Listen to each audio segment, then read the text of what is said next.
Vamos começar o capítulo definindo o que é engenharia de atributos. O conceito, ele é bastante simples. As técnicas podem ser mais ou menos avançadas. Eu vou apresentar várias para você neste capítulo, já apresentei também nos capítulos anteriores, mas vamos agora formalizar o conceito do que é engenharia de atributos. Imagine que você tenha recebido da área de negócio, ou do seu gestor, ou de um cliente, a seguinte tabela, que foi extraída ou com uma pesquisa nos consumidores, junto com os consumidores, ou então através de uma base de dados de vendas. Nós temos a idade dos consumidores, cada linha é um consumidor, e nós temos o valor gasto na compra de roupas e calçados por mês. Então, por exemplo, um consumidor de 25 anos de idade gastou R$ 120. Consumidor de 27 anos gastou 150 e assim por diante. Aí, a área de negócio, ou gestor ou cliente, decide fazer a seguinte pergunta a você: qual o valor médio gasto por mês em roupas e calçados por faixa etária? Aí aqueles segundos, não é, de silêncio absoluto, enquanto você olha para os dados e pensa, mas espera aí, eu não tenho faixa etária no meu conjunto de dados. Eu tenho a idade das pessoas, não a faixa etária. Pois bem, exatamente agora que você vai aplicar a engenharia de atributos, por exemplo, para chegar a esse resultado.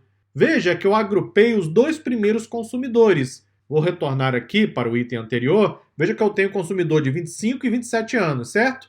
Esses dois consumidores vão cair agora na faixa etária de 20 a 29 anos. E aí o valor médio de compra será de R$ 135.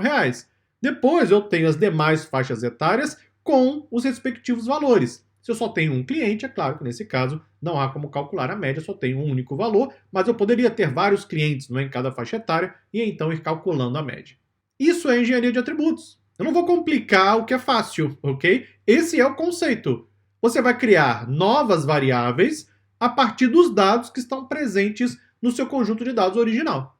O maior desafio, na minha opinião, em engenharia de atributos, é que não há uma regra. E aí os alunos ficam desesperados, não é? Principalmente os iniciantes. Mas como assim não há uma regra? Como eu vou saber se é para fazer ou não engenharia de atributos? O que eu vou fazer?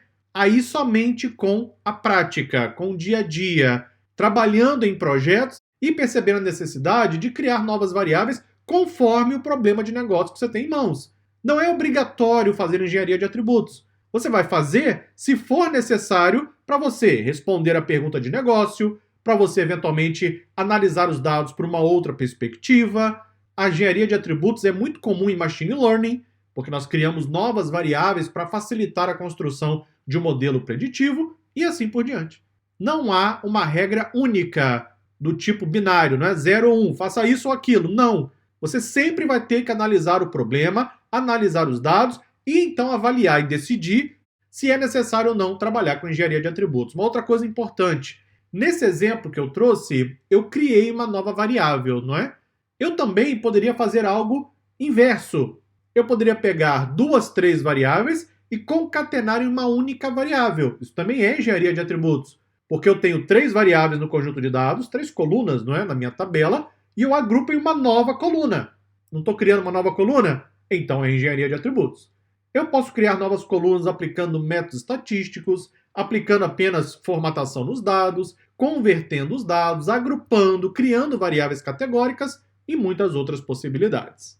A engenharia de atributos, também chamada engenharia de recursos, é uma técnica de análise de dados que aproveita os dados para criar novas variáveis que não estão no conjunto de dados original. A engenharia de atributos permite produzir novos recursos para análise de dados, com o objetivo de simplificar e acelerar as transformações de dados.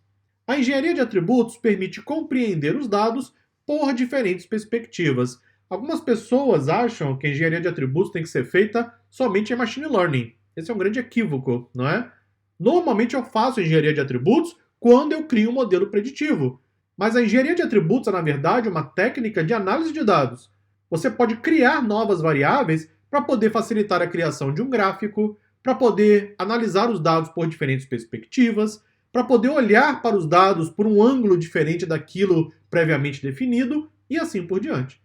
Quando você vai criar gráficos ou dashboards, por exemplo, dificilmente você vai usar a idade de cada cliente, porque o gráfico vai ficar muito poluído, não é isso? Você então cria faixa etária. Você resume todas as idades dos clientes em apenas 3, 4, 5, 6 grupos. E aí vai ficar muito mais fácil na hora de você criar o gráfico e resumir para o tomador de decisão. Veja que é puramente uma questão até de bom senso, não é? Eu vou colocar todas as idades em um gráfico se eu tiver 1 milhão de clientes. Eu vou colocar 1 milhão de pontos de dados? Como que alguém vai conseguir analisar aquele gráfico? Impossível. Eu então faço um agrupamento e crio a variável faixa etária.